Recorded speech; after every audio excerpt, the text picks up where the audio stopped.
I know. Whenever somebody bring up the Aputure 120D compared to another kind of budget LED light, it is a kind of a clickbait. But what if it isn't? Hey y'all, my name's Kay. Today I'm going to show you the short comparison video between popular Godox COB LED light, Godox VL150, FV150, and SL60W. Keep watching.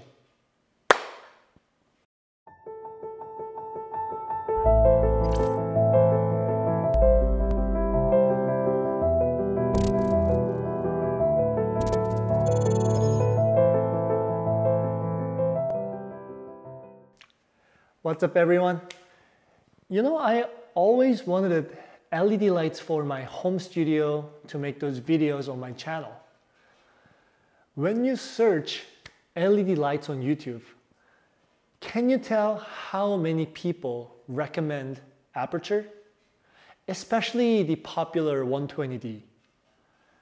I bet it is fantastic light and probably fantastically pricey too. I want to introduce a few alternative lights for you today. This video is not sponsored. I bought those lights with my own money at a local store for my personal use. So what does that mean? I can say whatever I want, right? When you're firstly looking into buying your first light, either strobe light or continuous light, you'll realize that they're not really cheap. For photography lighting wise, like portable strobe light will cost you easily over $1,000. And popular pro lights like Profoto B1 would go easily over a couple of $1,000s. Wow! It happened to me too. So instead of giving up purchasing those expensive lights, I did my research and found Godox. This was back in the days when they just announced their bestseller AD200. And it was mentioned along many different photography communities and became the most attractive lighting equipment between many photographers who cannot afford Profoto or Broncolor for their lighting system. Since then, I have always believed that Godox will continuously make good products at good price range so that more people would have access to those gears. Recently, with a huge increment of interest in videography and YouTube, many people are looking to purchase LED lights for their filmmaking projects. When you search LED lights, a lot of professional filmmakers and YouTubers recommend Aputure lights. Why?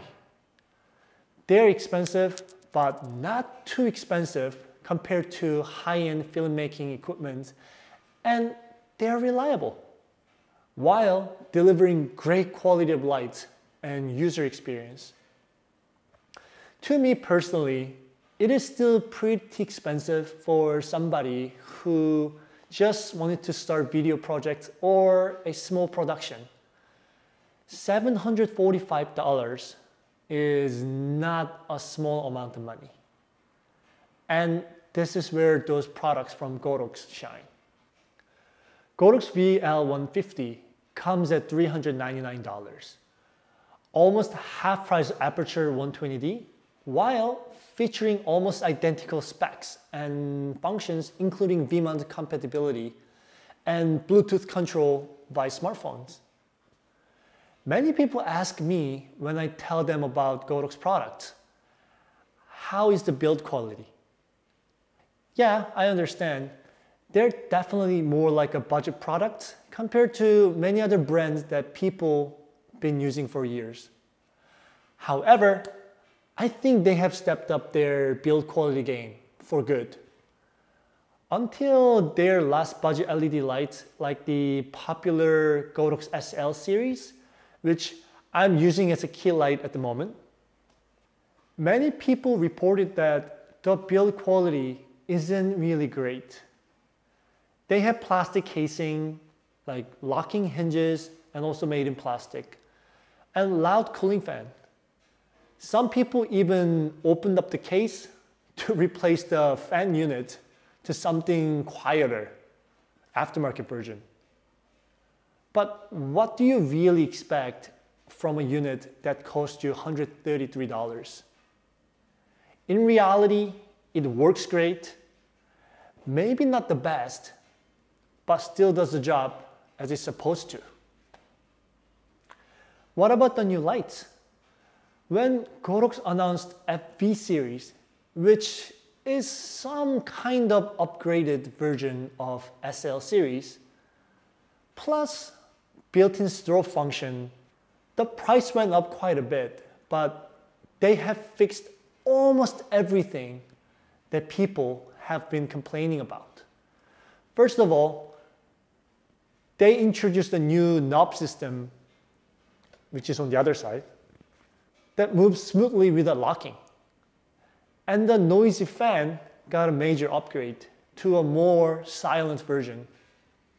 Exterior is made out of metal instead of plastic like SL series. And it disperses heat more efficiently while being more robust. According to Gerald Undone's review on those units, they also improved the light quality from CRI 93 to 96.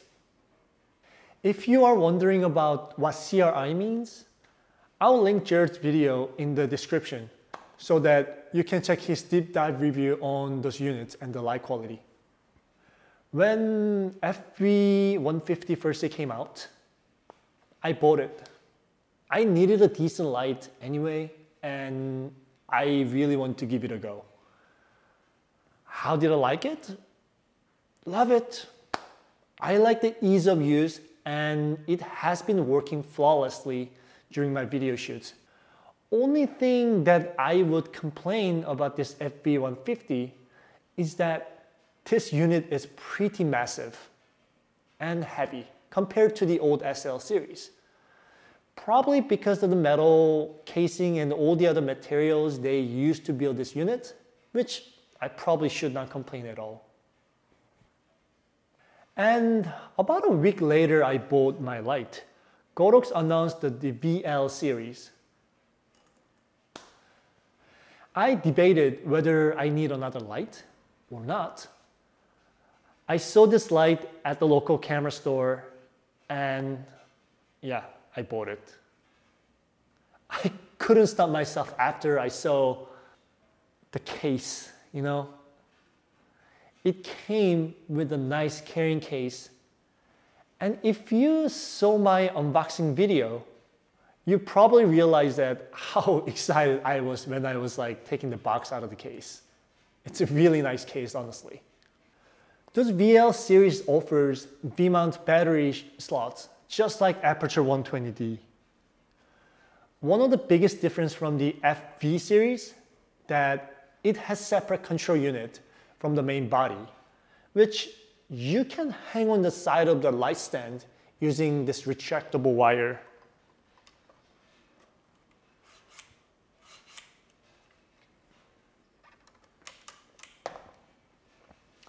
It also supports wireless control via Godox smartphone app. It uses Bluetooth technology, which FV series does not offer. The body of the light is a lot lighter compared to FV150, and it has a lot longer power cable. I mean, really, really long cable. You probably have the experience like struggling, like looking for extension cables, like to hook your light up. You may have less of a problem with the VL series. Yeah, it's really long. Okay, I think that is enough talk. I want to show you the difference quickly between the VL, FV, and SL series. This is not a technical review I like to mention before we jump into this section. Firstly, for the noise test, I used my pin mic to measure the sound, this mic right here. I put the mic close to the fan and increased the dB in post. All lights are set to maximum output. Let's hear for SL60 first.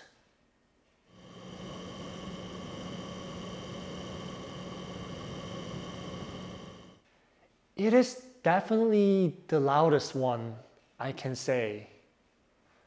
I can even hear it from 4 to 5 feet away easily. What about FV150?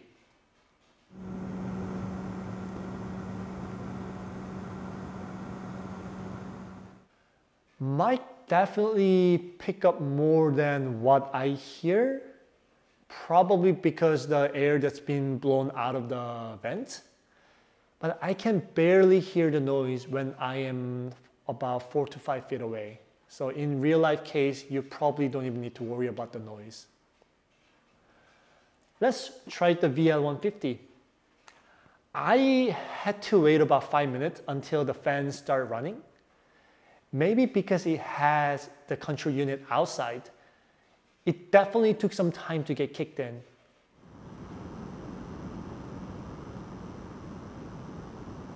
Mic picks up more than I hear. Definitely as quiet as FV150, maybe quieter. What about power difference? Please understand that the SL series light I have here is 60 watt version. So definitely it is not as bright as the VL150 or FV150. I just included this light in the test so that you can see the difference between 60 watts and 150 watts. For this test, my camera is set to 1/50 of a second, f8, and ISO of 100. Firstly, 10% power.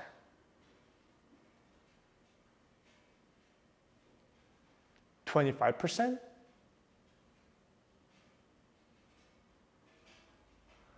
and 50%, 75%, and 100%. FV and the VL series has almost identical, probably identical output. And it was bright enough to be used in the 48-inch Octabox and even with the grid. When I was using SL60W on that 48-inch Octabox, I had to set my ISO to 200 to compensate the power loss. I hope this video helped you to choose your next light. Honestly, there are so many great options when it comes to COB LED lights. You just have to find the one that fits your need. And I highly recommend Godox lights if you haven't tried them yet. If you like my video and the comments, please subscribe and turn your notification on. It helps me to make more videos and the reviews. And if you have any questions, leave them on the comments. Okay, that's it for me today. See ya.